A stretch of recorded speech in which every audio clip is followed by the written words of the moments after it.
Shalom saudara terkasih, saya percaya kita semua semangat menjalani tahun yang baru ini. Dalam edisi Voice of Pentecost kali ini saya ingin menjelaskan mengapa Pentakosta ketiga memiliki dimensi yang jauh lebih besar dari peristiwa Azusa Street. Memang ini akan berbicara sedikit sejarah, tapi jangan alergi dulu saudara, karena ini penting sekali. Karena sudah lebih dari 1 abad, maka saksi mata yang menyaksikan langsung betapa dahsyatnya pencurahan Roh Kudus yang terjadi di Azusa Street sudah meninggal. Dan kita hanya dapat mengetahuinya dalam catatan-catatan peristiwa serta bukti sejarah pada waktu itu. Salah satunya yang ditulis dalam buku 100 peristiwa penting dalam sejarah kekristenan. Tercatat bahwa harian Los Angeles Times hari Rabu tanggal 19 April 1906 memberitakan sebuah pertemuan diadakan di sebuah pondok yang hampir rubuh di Azusa Street. Dan para pengikut doktrin-doktrin yang mengerikan ini mempraktekkan upacara-upacara paling fanatik, mengkhotbahkan teori-teori liar, dan memaksakan mereka sendiri dalam keadaan kegembiraan yang tidak waras dengan semangat mereka sendiri. Nah saudara, publisitas negatif semacam ini malah sesungguhnya membantu mengumpulkan massa. William Seymour tiba di Los Angeles di bulan Februari tahun 1906. Dan dia mulai berkhotbah serta membangun pelayanannya di Azusa Street. Penantian akan pencurahan Roh Kudus terjawab. Dan pada bulan April, dalam sebuah ibadah, Roh Kudus tercurah dan orang mulai berkata-kata dengan bahasa yang baru. Sebenarnya, pernah ada beberapa orang berbahasa lidah yang muncul dengan tiba-tiba di negara itu dan di Eropa pada tahun-tahun silam. Tetapi Azusa Street merupakan ledakan terbesar. Gerakan yang diawali oleh William Seymour ini kemudian melanda dunia, melampaui etnis, suku, ras, dan dikenal dengan gerakan atau aliran Pentakosta. Inilah yang kita beri istilah sebagai Pentakosta kedua. Setiap hari Minggu, kita memperkatakan bersama-sama. Pentakosta ketiga adalah pencurahan Roh Kudus yang dahsyat di zaman now, melebihi yang terjadi di Azusa Street. Pernyataan ini bukanlah sekedar pernyataan iman semata, apalagi klaim sepihak dari gembala sidang atau gembala pembina. Pernyataan ini terkait dengan 2 aspek. Yang pertama, aspek historis. Pada tahun 1909, William Seymour pernah tercatat bernubuat, dalam 100 tahun yang akan datang, akan ada kebangunan rohani lain seperti yang terjadi di Azusa, dan kemuliaan Shekinah akan kembali. Dan kegerakan Allah tersebut akan lebih besar dan lebih luas dari yang terjadi di Azusa. Tidak hanya terjadi di satu tempat atau kepada beberapa orang saja, melainkan akan menjangkau seluruh dunia. Dan kegerakan itu tidak akan berakhir, bahkan sampai kedatangan Tuhan. Amin. Haleluya. Dengan menyampaikan secara gamblang dan terbuka nubuatan yang beliau terima, menjadi bukti bahwa pernyataan Pentakosta ketiga lebih dahsyat dari yang terjadi di Azusa Street bukanlah klaim sepihak dari pihak kita, melainkan sudah menjadi janji, rencana, dan kehendak Tuhan. Dalam nubuatan tersebut dinyatakan 3 hal yang membuat Pentakosta ketiga lebih dahsyat dari kegerakan Azusa Street, yaitu dari sisi kuantitas, tidak hanya terjadi di satu tempat atau kepada beberapa orang saja, melainkan di banyak tempat dan kepada banyak orang. Sisi jangkauan, bukan hanya kepada satu kota atau satu negara saja, tetapi ke berbagai negara di berbagai benua di bumi ini. Yang ketiga, sisi rentang waktu. Fokusnya bukan hanya terjadi 1 tahun atau 3 tahun, melainkan tidak berhenti sampai Tuhan Yesus datang kembali. Aspek yang kedua, yaitu aspek teologis atau biblikal. Alkitab kita menyebutkan istilah hujan awal atau yoreh terkait musim menanam dan hujan akhir, malkos, yang terkait dengan musim menuai, sebagaimana yang kita temukan dalam ayat-ayat berikut ini. Berdasarkan prinsip hujan awal dan hujan akhir, dapat kita pahami bahwa hujan awal pencurahan Roh Kudus mengawali kelahiran gereja. Dan hujan akhir pencurahan Roh Kudus mengawali penuaian jiwa terbesar dan terakhir sebelum kedatangan Tuhan Yesus yang kedua kali. Hujan akhir pencurahan Roh Kudus jauh lebih dahsyat daripada hujan awal. Karena penuaian jiwa-jiwa yang terjadi jauh lebih besar. Bradley Truman Knoll dalam bukunya berkata, konsep hujan akhir memberikan struktur kepada kisah kegerakan Pentakosta kita bahwa akan datang pencurahan Roh Kudus yang dahsyat sebelum kedatangan Tuhan Yesus kali yang kedua. Kita sekarang berada di era di mana hujan akhir itu sedang dicurahkan. Tujuan dari hujan akhir ini memiliki 2 sisi, yakni pemberitaan Injil Kerajaan kepada seluruh dunia, di mana kita menjadi saksi dan mempersiapkan berkas tuaian untuk siap dituai. Haleluya. Jika kita memperhatikan aspek historis dan aspek teologis di atas, kita memiliki dasar untuk mengatakan bahwa gerakan Pentakosta ketiga terjadi dalam dimensi yang jauh lebih besar dari Azusa Street. Ini merupakan sebuah hak istimewa bagi kita semua yang hidup di generasi ini. Jadi, jangan sampai ketinggalan. Jadilah utusan Pentakosta ketiga, the messenger of the third Pentecost, dimanapun saudara berada. Untuk penjelasan lebih lengkapnya dari tim teologi kami, jangan lupa buka link yang ada di atas atau scan QR Code yang tersedia. Tuhan Yesus memberkati.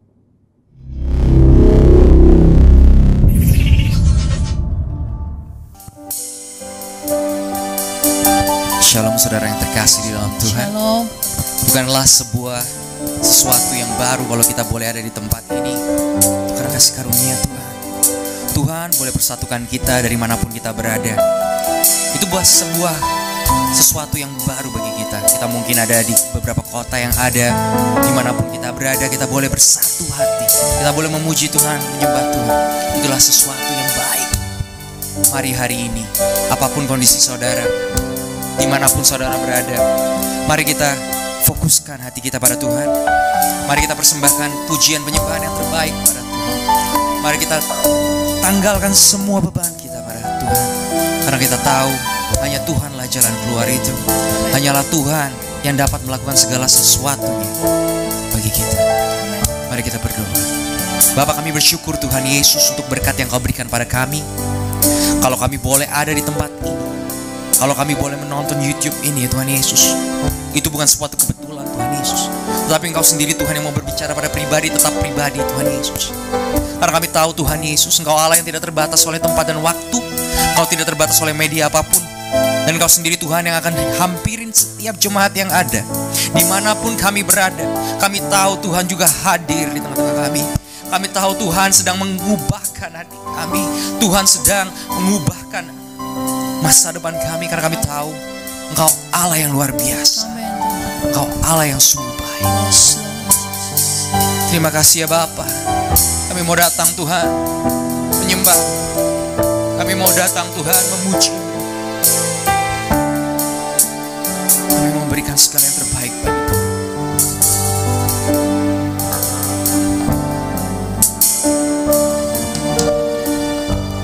Banyak yang Kau perbuat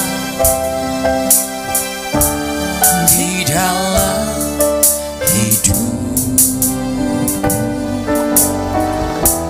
rancangan indah terjadi di hidupku. Bapa yang mengerti segala yang ku perlu, kasih-Mu sempurna nyata dalam hidupku.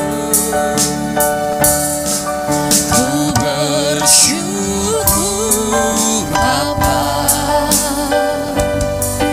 ku bersyukur Tuhan,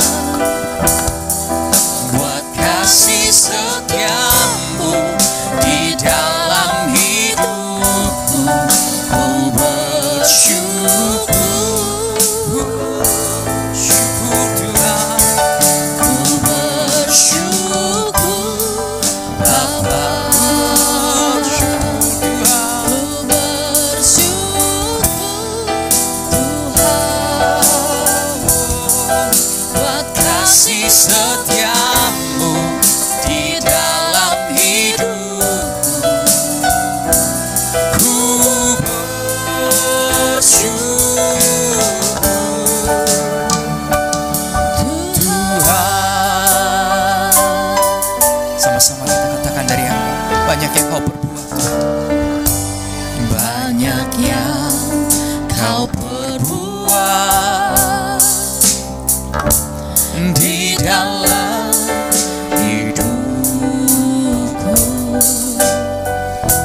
rancangan indahmu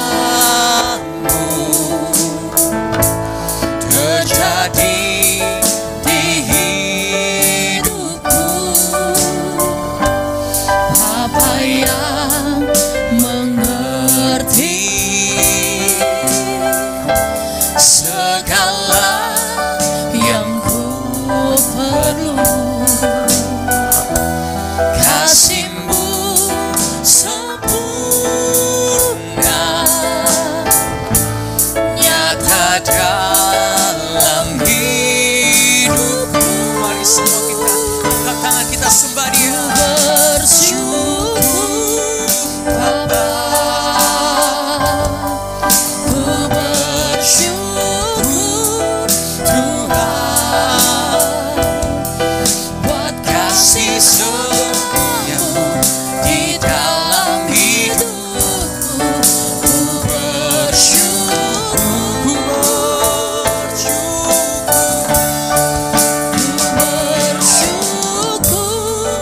Bapa,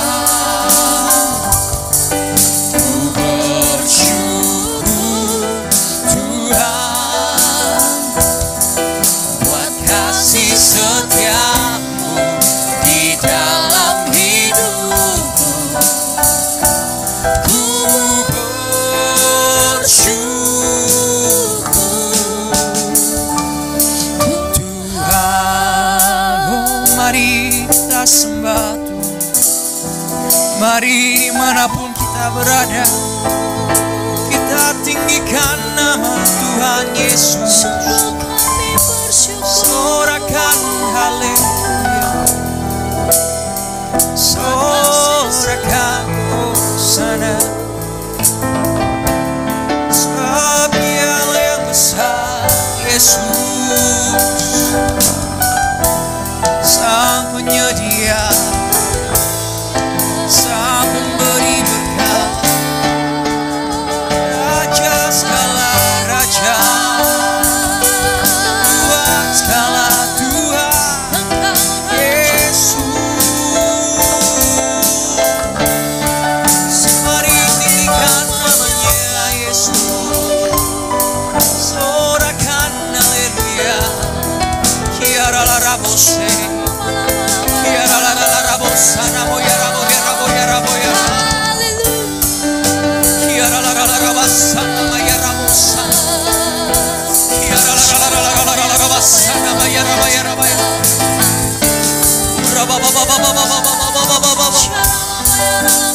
Mari bangun roh yang ada di dalam kita. Mari bangun roh yang ada di dalam kita. Mari sama-sama kita sembah Tuhan. Mari sama-sama kita puji Tuhan. Lupakan segala apa yang terjadi dalam hidupmu. Lupakan segala masalah yang ada dalam hidupmu. Datang pada Tuhan. Sembah Dia. Sembah Tuhan. Sembah Dia.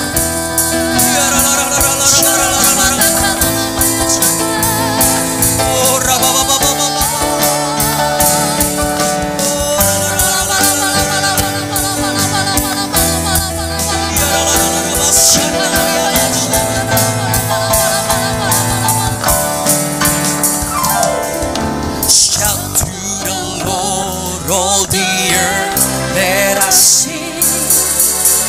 Power and majesty, praise to the King. Mountains bow down and the seas will roar at the sound of your name. I sing for joy at the word of your name. Forever I love you, forever I stand. Nothing compares to the promise I have in you. This is our praise, Lord. Shout to the Lord, all the earth, let us sing. Power and majesty, praise to the King. Mountains bow down and the seas will roar sound of your name. I sing for joy at the work of your hand. Forever I love you, forever I stay. Nothing compares to the promise I have in you.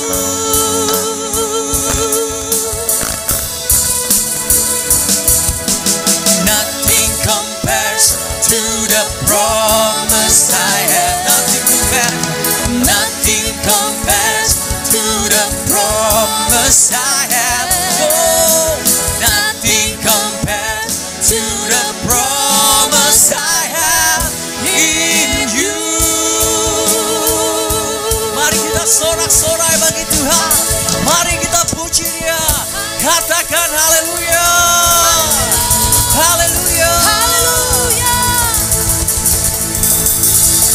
Terima kasih Allah Roh Kudus. Terima kasih Tuhan Yesus. Terima kasih Tuhan untuk hadiran-Mu di tengah-tengah kami. Terima kasih Tuhan untuk kesempatan kami memuji dan menyembah-Mu. Itu adalah sebuah privilege bagi kami. Itulah sebuah ya Tuhan kasih karunia bagi setiap kami. Dan hari ini Tuhan kami mau menari bagi Engkau. Kami mau memuji Engkau. Kami mau bersorak-sorai bagi Engkau. Seperti Daud menari kami akan menari. Seperti Daud bernyanyi kami akan bernyanyi. Kami akan bermazmur bagi Engkau. Karena Engkaulah Allah segala Allah. Engkaulah Allah yang luar biasa. Tuhan Yesus Kristus Juru Selamat yang hidup. Mari kita semua yang siap memuji Tuhan, menyembah Tuhan, katakan amin.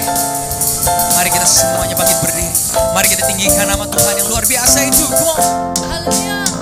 Segala puji syukur hanya bagi-Mu Tuhan. Sebab Kau yang layak dipuja. Kami mau bersorak, tinggikan nama-Mu.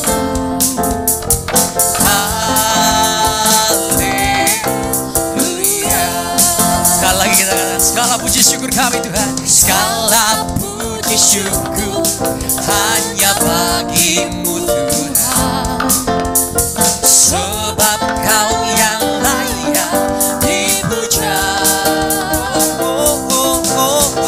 Kami mau bersorak, tinggikan nama-Mu. Haleluya. Sorakkan haleluya semuanya. Soraklah haleluya. Oh, soraklah haleluya. Haleluya.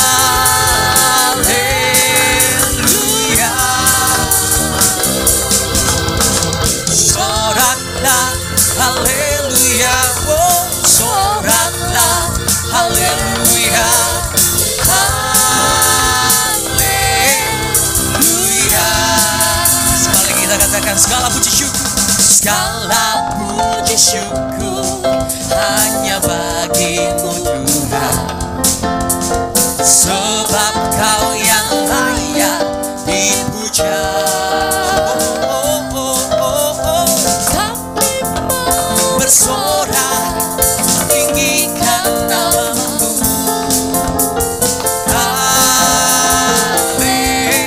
Haleluya. Semuanya mari kita puji dan menari bagi Tuhan.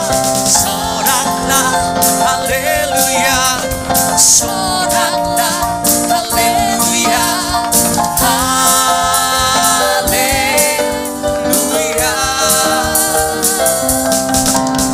Soraklah haleluya. Soraklah haleluya. Haleluya. Sekali lagi kita katakan, soraklah haleluya. Soraklah haleluya.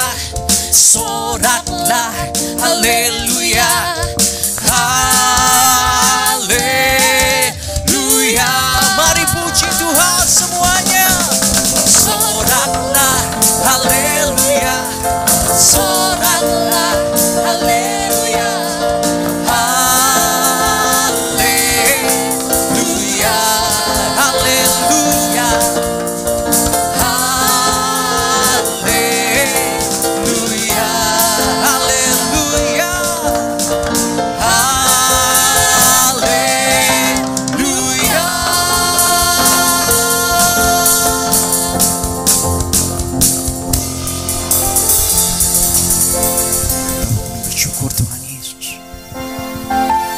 mau bersyukur Tuhan untuk segala sesuatu yang terjadi dalam kehidupan kami.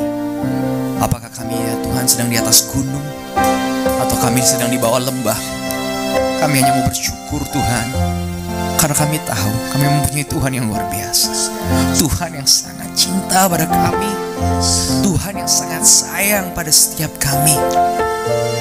Karena itu Tuhan, kami mau benar-benar Tuhan mencintai Engkau. Kami mau benar-benar Tuhan mendedikasikan hidup kami bagi Engkau. Selidiki setiap kami Tuhan hari ini. Lihat hati kami Bapa. Apakah benar kami benar-benar mengasihi Tuhan? Apakah benar kami benar-benar memprioritaskan Tuhan di tempat pertama? Jika itu iya, biarlah kami memberikan segalanya bagi Tuhan hari ini. Memberikan penyembahan yang terbaik bagi Tuhan, memberikan waktu yang terbaik bagi Tuhan, memberikan kekuatan yang terbaik bagi Tuhan. Karena hanya Engkaulah Allah yang layak disembah, Allah yang layak dipuji. Yesus Kristus, Juru Selamat yang hidup. Selidiki aku, lihat hatiku, apakah ku sungguh mengasihimu, Yesus. Kau yang Maha Tahu, yang menilai hidupku. Tak ada yang tersembunyi bagimu. Selidiki aku, lihat hatiku, apakah ku sungguh mengasihimu, Yesus. Kau yang Maha Tahu, yang menilai hidupku. Tak ada yang tersembunyi bagimu. Telah kulihat kebaikanmu yang tak pernah habis di hidupku. Ku berjuang sampai akhirnya kau dapati aku tetap setia. Inilah yang menjadi doa kami hari ini Tuhan. Selidiki aku, lihat hatiku, apakah ku sungguh mengasihimu, Yesus. Kau yang Maha Tahu, yang menilai hidupku. Tak ada yang tersembunyi bagimu. Telah kulihat kebaikanmu yang tak pernah habis di hidupku. Ku berjuang sampai akhirnya kau dapati aku tetap setia. Telah kulihat kebaikanmu yang tak pernah habis di hidupku. Ku berjuang sampai akhirnya kau dapati aku tetap setia. Telah kulihat kebaikanmu yang tak pernah habis di hidupku. Ku berjuang sampai akhirnya engkau dapati aku tetap setia. Mari dimanapun saudara berada sekarang, kita introspeksi diri kita sendiri. Di manakah hati kita berada? Di manakah kepentingan kita berada? Di manakah waktu kita berada? di manakah kekuatan kita berada. Mari kembalikan itu semua kepada Tuhan. Kembalikan semua itu kepada Tuhan. Karena ini udah waktunya. Tuhan sedang memilih domba-dombanya. Tuhan sedang melihat domba-dombanya. Mari kita berikan yang terbaik bagi Tuhan. Mari kita sembah Tuhan hari ini. Mari kita sembah Tuhan. Mari kita sembah Allah kita yang luar biasa. Penuhi setiap kami Tuhan Yesus. Berikan kasih mula-mula itu Tuhan pada kami. Sebab kami tak sanggup Tuhan hidup tanpa Engkau Yesus. Kami gak sanggup Tuhan hidup tanpa Engkau Tuhan Yesus. Selidiki kami Tuhan, selidiki kami Tuhan, ubahkan hati kami Tuhan Yesus. Biarlah kami seperti Kau Yesus.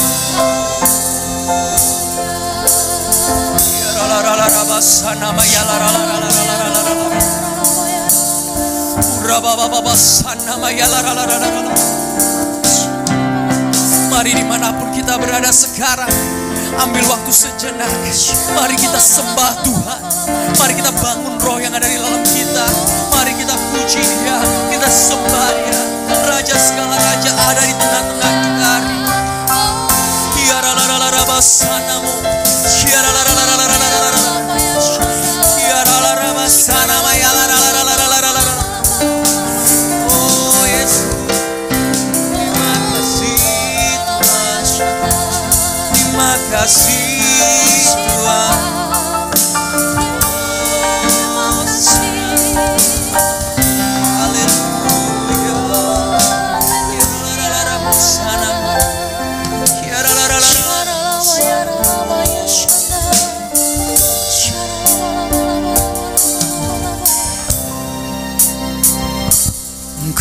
Berjuang sampai akhirnya Kau dapati aku tetap setia.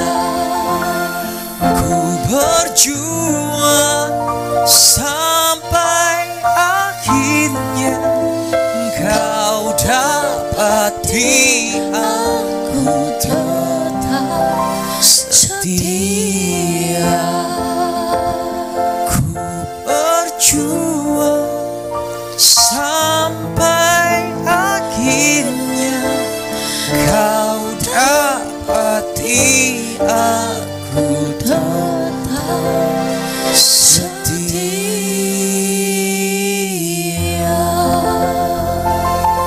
Inilah doa kami ya Tuhan Yesus. Biarlah kami selalu setia pada Engkau. Hingga Engkau datang yang kedua kali. Kami masih ya Tuhan mempunyai hati yang kudus di hadapan Engkau. Kami mau berkomitmen hari ini Tuhan Yesus untuk memberikan hati kami padamu ya Tuhan Yesus. Terima kasih Allah Roh Kudus. Oh, sebentar lagi Tuhan kami akan mendengarkan firman-Mu. Biarlah Engkau turun sendiri yang Tuhan yang berbicara pada setiap kami. Biarlah Tuhan setiap firman yang tertabur Tuhan Yesus dapat bertumbuh pada setiap hati kami. Dan kami pun akan berbuah seperti Tuhan Yesus. Terima kasih Allah Roh Kudus. Kami siap mendengarkan firman. Dalam nama Yesus kami berdoa. Amin. Shalom saudara yang dikasihi Tuhan. Senang berjumpa dengan semua saudara. Dan pada hari yang berbahagia yang diberkati Tuhan. Baik, mari kita menyimak firman Tuhan dan kita berdoa. Bapa, urapilah hamba-Mu, urapi kami semuanya supaya kami mengerti kebenaran firman-Mu, meteraikan dalam hati kami dan hidup kami berubah untuk lebih baik lagi dan mendekat kepada Tuhan dalam nama Yesus. Amin. Skema selama bulan September ini kita dibawa untuk mengenal Tuhan dan berjaga-jaga di hari-hari yang jahat. Kenapa? Karena memang kita hidup di akhir zaman. Be watchful, berjaga-jaga. Saudara, tentu ini firman Tuhan berupa peringatan ya. Haleluya, Allah itu memang baik. Yesus mengasihi kita, anugerahnya limpah, nggak habis-habisnya, setiap hari rahmatnya baru. Tapi mari kita be watchful, melihat sekitar kita.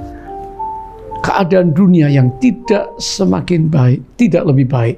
Dunia sedang memasuki masa kegelapan.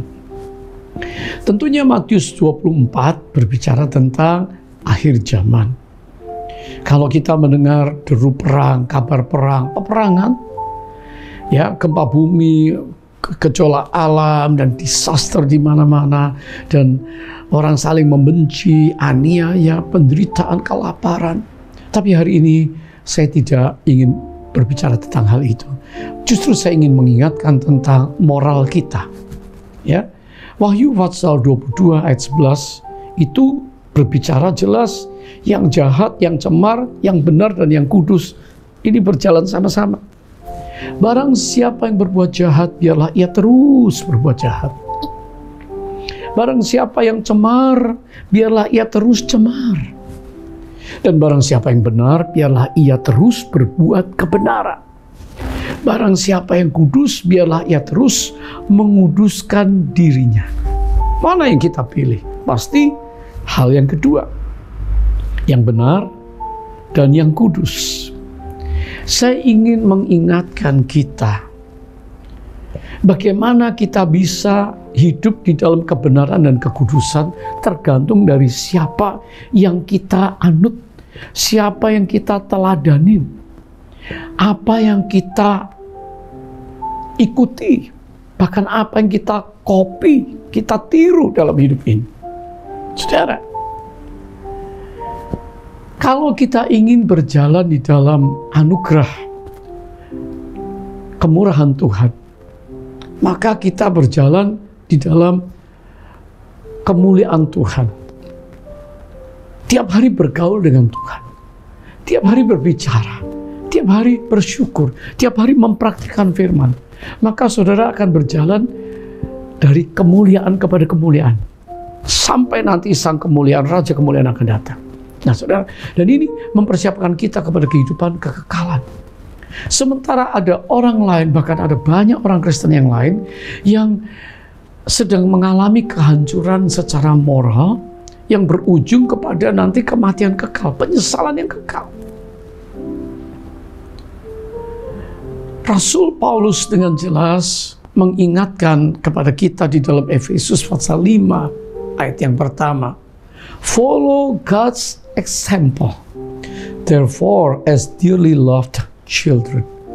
Sebab itu jadilah penurut-penurut Allah, suruh mengikuti Tuhan seperti anak-anak yang kekasih.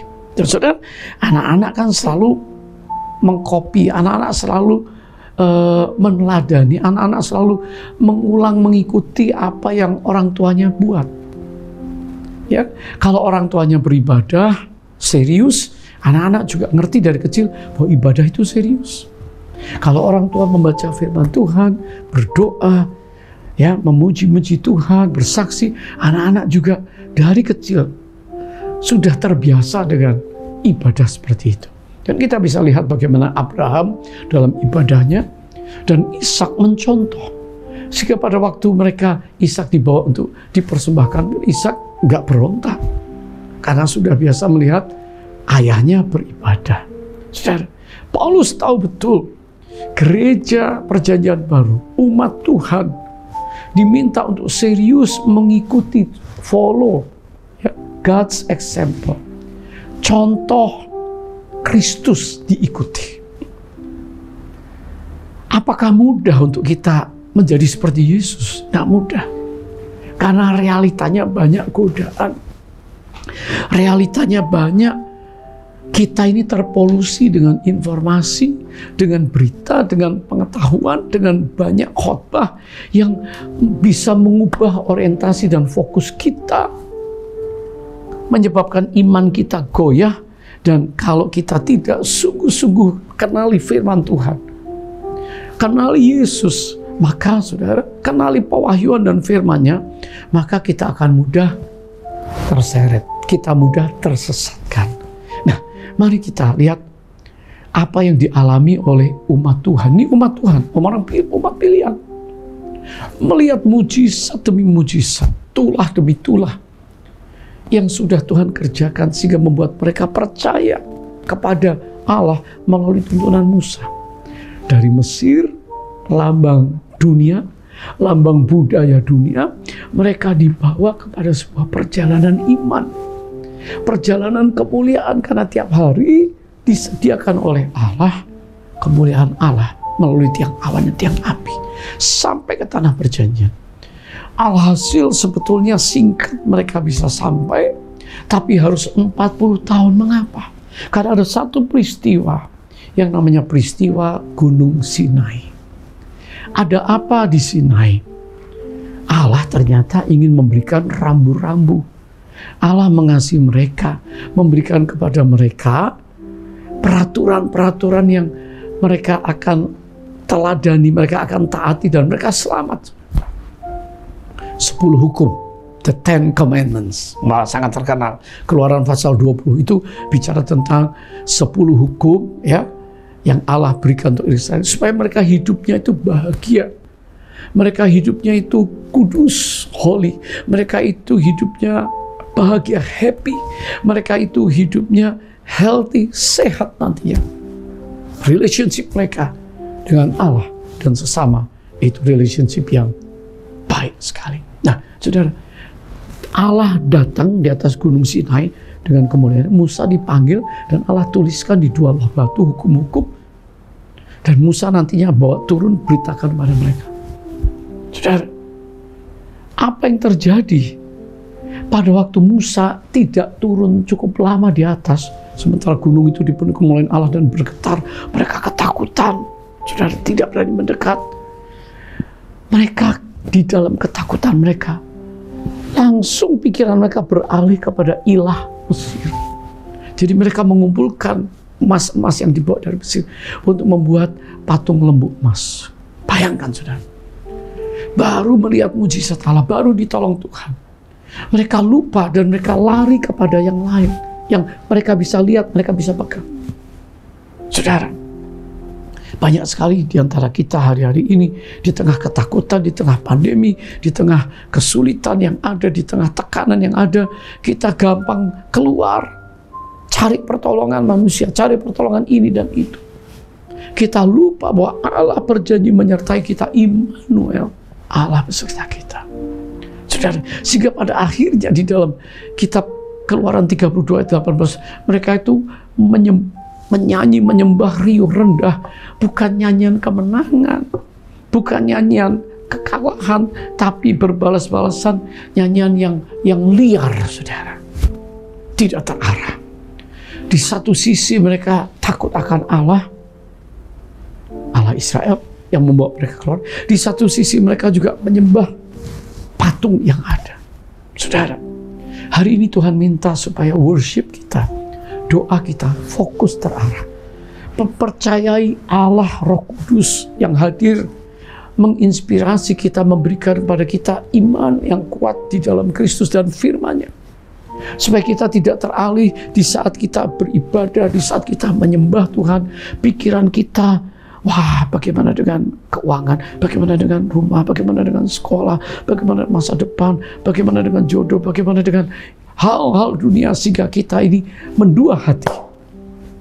Saudara, perhatikan, baru mendapat firman dari Allah, Musa face to face dengan Tuhan. Maka firman yang disampaikan begitu mudah dilupakan dan mereka segera membuat Allah tiruan, saudara. Membuat Allah tiruan untuk menyenangkan hati mereka. Saudara, apa dan siapa yang kita copy, yang kita ikuti, ini sangat penting, saudara. Di hari-hari seperti ini, siapa yang kita dengar, siapa yang kita percayai, di generasi digital hari-hari ini, maka banyak orang teralih fokusnya. Karena berita, kabar yang ada yang membuat kita hari ini teralihkan fokus kita daripada firman Tuhan. Saudara, saya ini 35 tahun ya di industri rekaman musik rohani. Bayangkan dulu zaman kaset itu ya. Kaset itu menjadi VCD, lalu ya MP3 dan video dulu ya. Kaset lalu menjadi VCD, lalu sekarang CD.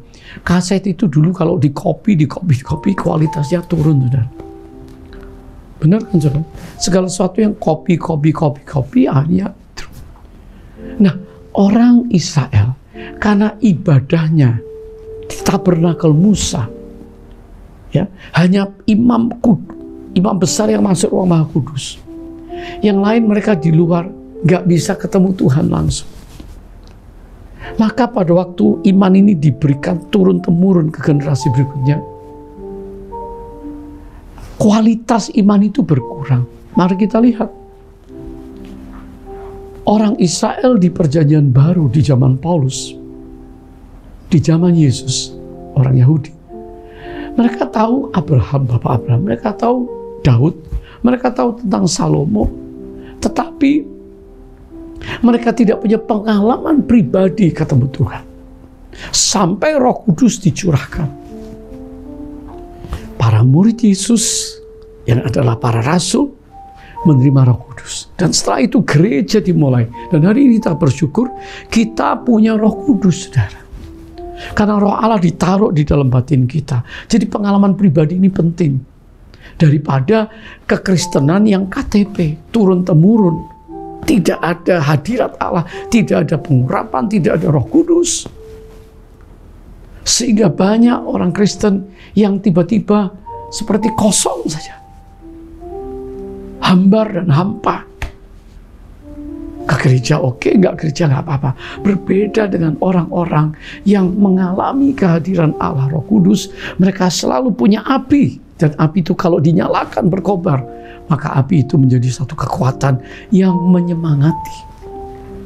Api itu yang membuat mereka semangat beribadah, semangat menyembah, semangat berkorban, semangat melayani. Api itu menyala untuk bersaksi menyelesaikan amanat agung. Saudara, hari ini saya berdoa supaya api itu menyala di hati kita. Jangan sampai padam. Haleluya. Saudara, Paulus berkata, mari kita ikut Kristus. Meneladani. Follow God's example. Sehingga kita tidak gampang untuk diombang-ambingkan. Kalau Musa sakit hati, jengkel kepada orang Israel yang bebal, maka 40 tahun beridar-idar dan mereka tidak masuk tanah perjanjian. Para raja Israel tidak setia kepada Allah, melanggar, rebel, berontak. Akhirnya apa? Bangsa itu mengalami penderitaan, ya, bahkan menjadi tawanan musuh, dihancurkan berulang-ulang kali. Saudara, ada dua hal penting yang saya ingin bicara hari ini. Yang pertama adalah jangan meniru kultur dunia, budaya dunia. Do not copy the culture of the world. Ikut-ikutan sama orang lain. Saudara, karena pada waktu kita mengcopy, meniru kultur budaya dunia, kita sedang menghancurkan prinsip-prinsip kerajaan Allah yang ada dalam kita. Hari ini kalau kita memperhatikan berita, watch the news. Ada breaking news kan, saudara, 24 jam ya, sehari. Ya. Dulu TV kan 24 jam, mulai 24 jam gitu. Wah, saudara, kita tiap hari, apalagi di masa pandemi, pasti akan dikejutkan beritanya, berita terus seputar goncangan, seputar pandemi, seputar di sini di lockdown, di sini dibuka, ekonomi, berontakan, perang dan lain sebagainya, saudara. Dan sekarang kita tidak perlu TV, tapi sosmed, saudara, yang di tangan saudara. Kalau itu 24 jam kita tayang nggak cukup, ditambah besok, maka seminggu full kita menayang, saudara. Bukan lagi breaking news, berita-berita yang terbaru, tetapi breaking your brain, otak kita itu jadi rusak. ketakutan, kebingungan, kekhawatiran. Kita sedang nggak kemana-mana, tapi kita nggak sadar ini sebetulnya bisnis para mereka pembuat berita. Saudara, mari kita kembali kepada Alkitab. Kalau kita mau kerajaan Allah di dalam kita, kebenaran, damai sejahtera, sukacita, Roh Kudus, dan kuasa Roh Kudus, maka jangan kita mengkopi budaya dunia. Ya, sepertinya hari ini budaya dunia begitu hebat, kita diminta untuk mengikuti tren kemajuan dunia. Oke, kalau tidak akan tertinggal. Kenapa? Karena budaya dunia itu hari-hari ini sungguh-sungguh membuat kita menjadi lebih mahir. Tetapi jangan lupa ada budaya dunia yang dikontrol oleh the Prince of Darkness, penguasa kerajaan kegelapan. Contohnya gerakan sexual revolution atau sexual liberation yang berujung kepada free sex. Tahun 1960 dimulai sampai 1980 dan terus sampai sekarang. Agenda si jahat ya tentang gerakan seksual, di mana sebetulnya dari akhir tahun 48 jurnal publication tentang kebebasan ini sudah ada dan dimulai, lalu di dalamnya terjadi peningkatan penerimaan ya tentang seks di luar tradisi heteroseksual, primarily marriage versus free love dan seterusnya sampai LGBT yang sekarang. Saudara, begitu tahun 60 dimulai revolusi ya seks bebas, maka saudara public nudity, orang nggak malu untuk telanjang. Monogamous relationship, saudara, muncul di mana-mana. Pornografi, premarital sex, homosexuality, legalisasi daripada aborsi dan sebagainya. Nah, saudara, budaya baru ini langsung diekspor melalui media baca, novel, Playboy pada waktu itu, lalu ke film, industri pornografi, lalu ke musik yang sensual. Dan di akhir zaman ini, the Prince of Darkness, penguasa kerajaan kegelapan, sedang menipu dan menyerbu lebih hebat melalui sosial media dengan film-film satanik, film-film horor, musik keras dan satanik, dan bahkan ke dunia kekerasan anak-anak, ya, anak-anak dibawa untuk melawan Tuhan, dan muncullah ateisme. Tidak perlu takut Tuhan, tidak ada Tuhan, saudara. Jadi dari dunia anak sampai dunia young adult sampai family, hari ini sedang diserbu oleh kerajaan kegelapan. Tapi percaya hari ini, saudara dan saya yang tahu firman Tuhan, bahwa Dia yang menyertai kita lebih besar dari roh yang ada di dunia. Katakan amin. Dan waktu kita pegang firman Tuhan, kita mengerti hari ini, jangan mau ditipu oleh budaya dunia. Ya, seringkali orang-orang berkata, ya karena teman menganjurkan, saudara. Karena teman, kehidupan di luar kan memang begitu, Salmon Leven, ya, living together, free sex, semuanya, saudara. Sepertinya apa yang ada di kultur budaya dunia saat ini normal, padahal itu tidak normal. Apakah kita masih mau mengkopi budaya dunia yang akhirnya dipersiapkan untuk nanti antikris dan nabi palsu? Oh, ini zaman anugerah Pak Johan. Oh yes. Tapi juga zaman penampian. Jadi kita jangan sembarang mengkopi lifestyle daripada orang lain, terutama yang dari sosmed, para YouTuber yang di IG, TikTok, wah, dan lain-lain aplikasi. Saudara dengar istilah baru yang namanya toxic. Toxic, sosmed toxic, gitu ya. Toxic itu poison, beracun, kata toxic.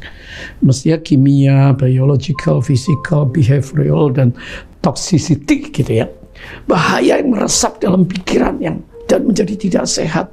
Ya, saudara, sosial media toksik, racun sosial media, di mana orang-orang di berbagai aplikasi itu hanya mempertontonkan yang terbaik dari mereka, the best of them, dipoles sana sini, dan kita mulai membandingkan yang terbaik dari mereka dengan the worst atau kelemahan kita. Ya, kelemahan-kelemahan mereka tidak dipublish karena dipoles demikian rupa. Akibatnya apa, saudara? Seseorang akan merasa tidak cukup, tidak pede, ingin meniru mereka, saudara. Nah, selebgram, ya, musician, artis film, bahkan para influencer yang famous, yang followers yang banyak, saudara, ya, apakah semuanya normal? Belum tentu. Saya mengikuti perkembangan dunia media di Indonesia, sosial media, program-program, banyak sekali hal-hal yang tidak normal diangkat sepertinya normal, dan itu akan merusak pola pikir seolah-olah yang ini pun oke, ini pun baik. Saudara, kalau saudara hari ini mengikuti artis-artis yang hebat, saudara nggak tahu bagaimana di belakang itu kebobrokan, penyesalan, perjuangan, air mata mereka. Kalau saudara mengikuti hari-hari ini orang-orang yang mungkin terkenal, tapi bagaimana kehidupan mereka pada waktu mereka sendiri, bagaimana mereka sampai ke level itu. Mungkin keluarganya hancur, hubungan-hubungannya rusak, mungkin dulu nggak karu-karuan, saudara. Tapi mereka tampil begitu vulgar sehingga diikuti banyak orang. Lihat aja hari ini, contoh-contoh yang ada di TikTok. TikTok itu baik, tapi banyak yang hari ini yang vulgar muncul di situ. Twitter asalnya apa? Dan jangan lupa, saudara, Instagram itu pada awalnya adalah platform sosial media untuk fotografer memamerkan karya-karya jepretan yang bagus. Tapi sekarang apa? Di IG. Saudara, bagaimana anak-anak remaja hari ini yang diiming-iming kehidupan yang dipoles kepalsuan, dan mereka ingin mengcopy bintang film, penyanyi-penyanyi, orang-orang yang menjadi panutan mereka di dunia remaja yang gaya hidupnya sudah nggak karu-karuan. Maka banyak remaja yang frustrasi, depresi, bahkan banyak yang mau bunuh diri. Ibu-ibu pun banyak yang hari ini pengen jadi star, pengen jadi bintang, ya, gara-gara sosmed ini, saudara. Gara-gara pengen mengcopy mereka. Nah, puji Tuhan, mari hari ini kita sadar, jangan mengcopy budaya dunia, jangan mengcopy orang-orang yang tidak pantas dicopy. Bisakah kita hari ini dan anak-anak kita, keluarga kita, ngerti betul siapakah pahlawan-pahlawan iman di dalam Ibrani 11? Siapakah orang-orang yang mendapat perkenanan Allah di dalam hidupnya? Bagaimana anak-anak Samuel dipakai oleh Tuhan, dipanggil oleh Tuhan di usia muda? Bagaimana remaja Daud dipilih oleh Tuhan? Bagaimana pemuda Yeremia bisa menyuarakan kebenaran? Bagaimana Maria hidup dalam kekudusan sampai dipercaya untuk dipinjam perutnya karena dia belum kenal laki-laki, walaupun baru bertunangan sama Yusuf. Tidak ada free sex. Bagaimana Tuhan bisa memakai orang-orang seperti Daniel? Kalau Daniel mengcopy dunia, ikut dengan gaya hidup Babel, maka Tuhan tidak akan mewahyukan tentang akhir zaman. Tuhan tidak akan membukakan revelasi, pewahyuan-pewahyuan kepada Daniel, menjabarkan mimpi raja-raja. Saudara, mari kita kembali kepada Alkitab. Siapa yang harus kita tiru hari ini?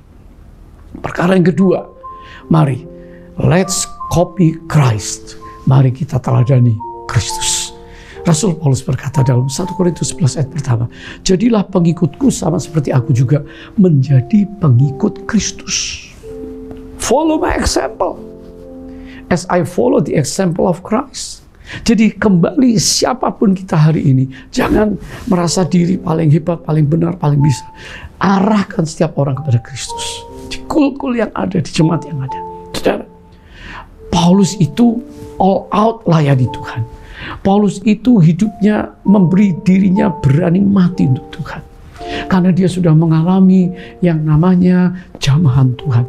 Dia sudah mengalami hidup yang ditransformasi. Sehingga Paulus berani berkata hari ini, dia adalah seorang pengikut Kristus yang setia. Jadilah pengikutku sama seperti aku juga menjadi pengikut Kristus. Satu kali Napoleon Bonaparte bersaksi dan menyatakan,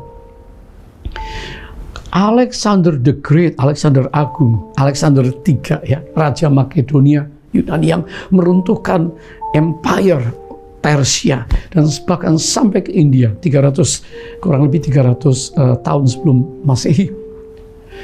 Kebesarannya, kekuatannya ada pada senjata yang hebat. Dia disebut sebagai God, huruf kecil, Allah kecil. Begitu hebat. Tapi akhirnya apa? Pudar. Sejarah hanya level sejarah sebentar. Itu Alexander Agung.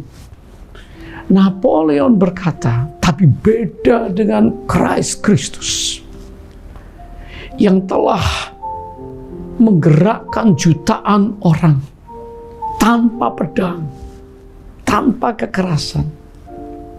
Dia melatih para muridnya 3,5 tahun. Tidak ada uang cukup untuk penginjilan diutus ke seluruh dunia. Tapi dia berkata, pergi seluruh dunia. Tidak ada organisasi yang dibuat. Belum ada sesuatu yang jadi modal untuk mereka melakukan. Tapi lihat hasilnya. Bagaimana jutaan orang berani memberi dirinya untuk diutus ke seluruh dunia. Dan hari ini jutaan orang berani mati untuk Yesus, membela kebenaran. Dan jutaan orang berani pergi untuk rela memberitakan Injil, menjadi misioneri. Saudara dan saya hari ini, di masa kesempatan yang ada di tengah dunia yang akan hancur, bisakah saudara pergi memberitakan kepada teman, kerabat, family di masa pandemi ini? Masih ada kesempatan untuk membela kebenaran, untuk menyatakan kebenaran, membawa Kristus pada mereka. Siapakah Kristus itu? Yang telah mengubah sejarah dari keterbatasan menuju kepada ketidakterbatasan. Dari ketidakpastian kepada kepastian, karena di seluruh sejarah hanya ada satu orang yang pernah jadi penebus dosa umat manusia. Dia berikan hidupnya, darahnya, nyawanya untuk jadi tebusan. He is the Savior of my soul. Dia adalah juru selamat, penebus, dan dia adalah Sang Mesias yang dinantikan oleh semua kepercayaan, semua agama. Tentunya Mesias yang dinantikan. Dunia ini kotor, dunia ini akan hancur, dunia ini tidak adil, dunia ini rusak, dunia moral manusia akan bobrok. Ya saudara, tapi dibutuhkan seorang Mesaya. Di perjanjian lama para nabi sudah bernubuat tentang Kristus, Christ, Mesias. Nanti lahir dari keluarga Yahudi namanya Yesus, Juru Selamat, Yosua. Tapi saudara, nubuat tentang Kristus, the suffering Christ, ini yang ditolak oleh orang Yahudi. Sehingga dalam buku Christ and the Culture yang ditulis oleh Richard Niebuhr mengatakan, kenapa orang Yahudi membunuh Yesus melalui tangan orang-orang Romawi yang kejam dan keji? Maka jawabannya adalah karena Kristus merupakan ancaman bagi kebudayaan orang Yahudi. Jika Kristus hidup, maka budaya agamawi orang Yahudi akan ditinggalkan banyak orang. Artinya budaya Yahudi mati. Sebaliknya kalau Kristus harus mati supaya agamawi kebudayaan Yahudi itu hidup berkelangsungan. Sampai hari ini orang Yahudi menolak Kristus secara makro. Akhirnya saudara, orang-orang Yahudi di zaman Yesus memilih Yesus yang harus mati, Yesus yang harus dibunuh supaya culture mereka hidup. Yesus, dia mengenapi Taurat, tapi orang-orang Yahudi nggak ngerti. Yesus sembuhkan orang pada hari Sabat, mereka menentang Yesus. Hari Sabat orang sakit, biarkan sakit, jangan ditolong. Saudara, Yesus dengan kasih, mereka dengan aturan, dengan hukum. Pada titik menit-menit hari ini di mana kita punya konflik dengan Kristus. Saudara, mungkin bertanya, kok aneh Pak Johan ngomong konflik? Oh iya, mungkin ada di antara kita yang konflik dengan kehadiran Kristus. Kristus yang kita sembah, praise and worship, kita puji, kita cintai, kita rindukan, kita nantikan. Tiba-tiba mungkin menjadi ancaman untuk saudara. Kristus hidup, aku dagingku yang mati. Atau aku yang hidup, Kristusnya yang mati. Nah, saudara, Kalau Kristus hidup, perangai sifat lama dagingku kan harus mati. Wah, berat ini. Sedangkan saya ini masih hidup, mau berlasat, mau hidup menyenangkan, entertain daging. Tapi kalau Kristus mati, tidak bergerak dalam hidupku, dagingku yang hidup. Namaku Kristen, tapi Kristus tidak ada. Kuasa kasih tidak ada. Firman tidak kuhidupi. Roh Kudus aku diamkan. Saudara, hari ini keberadaan Kristus apakah mengancam masa depan bisnis saudara? Saudara pengennya kompromi, saudara pengennya melanggar. Apakah keberadaan Kristus mengancam kegiatan-kegiatan saudara di dark area, gray area, dalam hidup kegelapan? Apakah keberadaan kehadiran Kristus mengancam addiction kita? Kita ini sedang terikat oleh dosa, sesuatu yang sukar lepas. Kesenangan dunia. Ada yang menyesal jadi orang Kristen, saudara? Sehingga tiba-tiba mereka meninggalkan iman demi uang. Jadi jangan kaget kalau ada orang yang tinggalkan kekristenan, baik hamba Tuhan maupun orang terkenal maupun tokoh atau siapapun, menyangkali dia, menjual dia seperti Yudas. Jangan lupa, Kristus memang mati, tapi dia bangkit pada hari ketiga. Dan dia curahkan Roh Kudusnya. Sudahkah hari ini kita mengikut dia dengan segenap hati? Yohanes 14 ayat yang ke-6 berkata, Yesus berkata, akulah jalan dan kebenaran dan hidup. Tidak ada seorang pun yang datang kepada Bapa kecuali melalui aku. Ya, akulah satu-satunya jalan. Karena manusia sejak lahir sampai mati hidupnya di perjalanan kehidupannya sukar. Mereka berusaha menembus, cari jalan melalui kepercayaan, melalui agama. Tapi saudara, dari dunia fana kepada yang kekal, mereka cuma berkata, semoga amal ibadah diterima. Semoga arwah kalau mati diterima di sisinya. Moga engkau mencapai kesempurnaan nirwana. Itu one way traffic. Manusia kepercayaan cari jalan menuju. Tapi kekristenan bicara tentang Allah buka jalan. Dia datang. Dia bikin jalan. Lalu kita bisa berjalan di jalan Allah melalui Kristus. Akulah jalan. Akulah kebenaran. Semua sudah berbuat dosa dan hilang kemuliaan Allah. Dan saudara, hanya Kristus sang kebenaran. Ya, Kristus sang kebenaran. Sebab itu Flavius Josephus pernah bingung, heran. Orang-orang pengikut Kristus begitu memegang kebenaran, memegang Kristus, punya jalan dan hidup dalam benar. Artinya tidak berseteru dengan Allah. Sehingga waktu mereka dianiaya, ditangkap, mau ditikam, dipanggang, dimakan singa, dirajam, mereka tidak ingkar, tidak marah. Malah mereka memuji Allah sebelum dibunuh mati, mendoakan dan bersaksi untuk mereka. Sebab itu kekristenan tidak bisa dibendung. Dari Kristus sampai sekarang, ke seluruh dunia, banyak orang yang memberi dirinya ikut di dalam jalan yang benar. Yesus adalah kebenaran.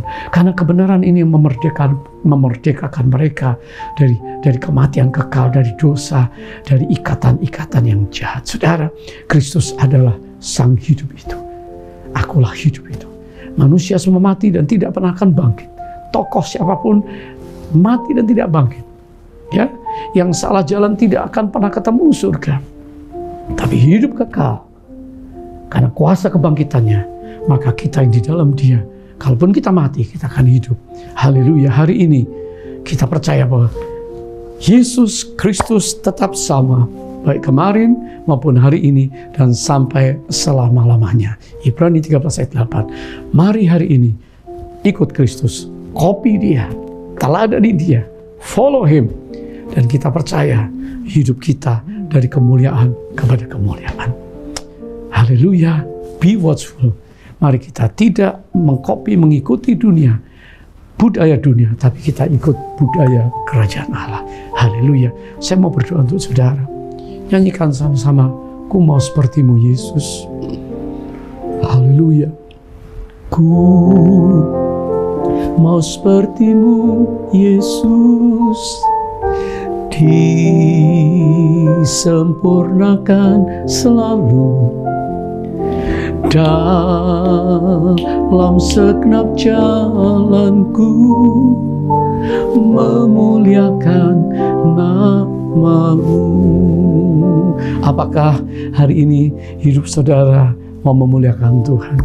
Kita sedang berada di akhir zaman. Saya mau berdoa untuk saudara. Mari datang sama Tuhan. Tuhan, hari ini kalau aku ditegur, dikasih warning, peringatan, supaya aku tidak mengkopi budaya dunia yang pada akhirnya membawa kepada kesesatan dan kehancuran. Ampuni aku Tuhan. Aku mau berhenti, aku mau melangkah benar, aku mau mengambil keputusan, aku mau mengikut Yesus, aku mau ikut teladan yang Yesus berikan. Aku mau menjadi seperti Yesus dan tidak pernah aku buang Yesus. Sehingga walaupun dunia akan berakhir, walaupun goncangan datang, aku tetap sekali Yesus, selamanya Yesus. Berkati anak-anak-Mu. Kasih karunia Allah limpah, supaya mereka semua dipulihkan oleh Tuhan. Dalam nama Yesus. Haleluya. Haleluya. Amin. Saudara yang dikasihi Tuhan, ini saatnya kita mau masuk dalam perjamuan kudus. Semua sudah menyiapkan roti dan juga anggur atau sirup apapun juga sebagai lambang persekutuan kita dengan tubuh dan darahnya. Betapa hebat kuasa yang bekerja, kuasa kasih dari Kalvari yang telah membuat kita hari ini menjadi orang-orang yang menang. Dia menebus kita dari masa lalu, dari dosa pelanggaran kita. Dan hari ini kita mensyukuri keselamatan yang Dia berikan melalui penebusan oleh darah Yesus. Saudara, perjamuan kudus ini adalah perjamuan Tuhan Yesus sendiri.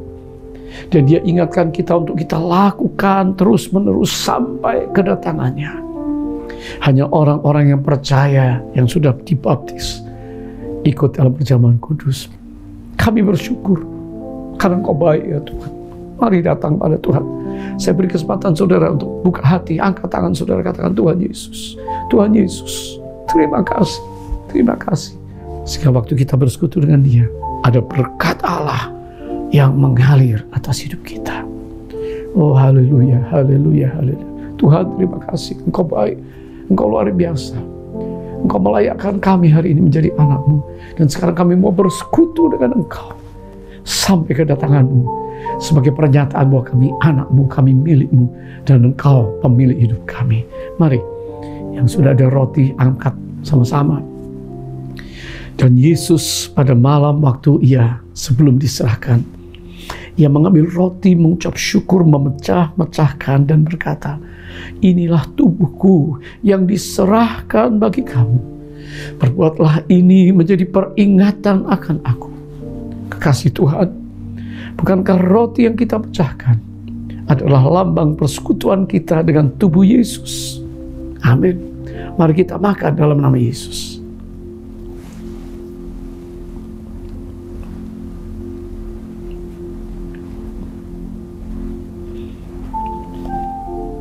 Sekarang mari angkat cawan. 2000 tahun yang lalu Yesus mengangkat cawan dan berkata, cawan ini adalah perjanjian baru yang dimeteraikan oleh darahku sendiri. Perbuatlah ini setiap kali kamu meminumnya, menjadi peringatan akan aku. Kekasih Tuhan, bukankah cawan yang atasnya kita ucapkan syukur adalah lambang persekutuan kita dengan darah Kristus? Mari kita minum dalam nama Yesus.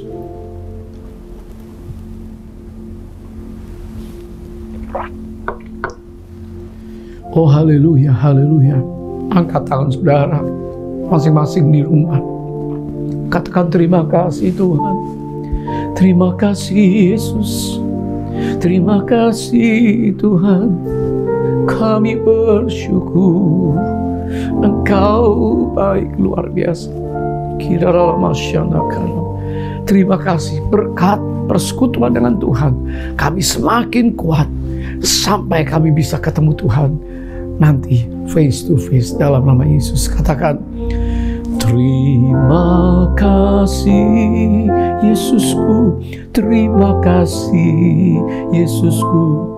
Puji syukur hanya bagi Tuhanku. Terima kasih Yesusku, terima kasih Yesusku. Puji syukur hanya bagi Tuhanku. Puji syukur hanya bagi Tuhanku. Puji syukur hanya bagi Tuhanku. Katakan haleluya. Haleluya. Sekali lagi haleluya. Yesus hidup. Haleluya. Saudara, mari kita semua yang ada saat ini terima berkat Tuhan. Dan sebelum kita menerima berkat Tuhan, jangan lupa kita bisa memberikan persembahan syukur kepada Tuhan. Persepuluhan yang saudara bawa dikuduskan. Persembahan ucapan syukur kita hari ini semuanya untuk melebarkan kerajaan Allah, memuliakan Tuhan. Ada account yang tertera dan silakan menabur. Tuhan memberkati. Saya berdoa kiranya semua yang dibawa oleh anak-anakmu ke rumah Tuhan dilipat gandakan, dijadikan saluran berkat. Dan kami percaya tidak ada yang kekurangan. Semua anak-anak menerima terobosan dari Tuhan. Dan apa yang kami persembahkan sebagai bagian ibadah kami adalah sebagian dari apa yang Tuhan percayakan dalam tangan hidup kami. Berkati anak-anakmu semuanya dalam nama Yesus. Mari kita angkat tangan kita sama-sama untuk terima berkat Tuhan. Kekasih Tuhan, sekarang biarlah berkat yang sempurna datang dari Allah Bapa di surga yang mengasihi kita di dalam Yesus Kristus Tuhan, Juru Selamat, persekutuan dengan Roh Kudus yang menyertai saudara sekarang bahkan sampai selama-lamanya. Katakan Maranatha, datanglah ya Tuhan Yesus, kami merindukanmu. Semua kita katakan amin. Amin. Tuhan memberkati saudara. Haleluya. Shalom.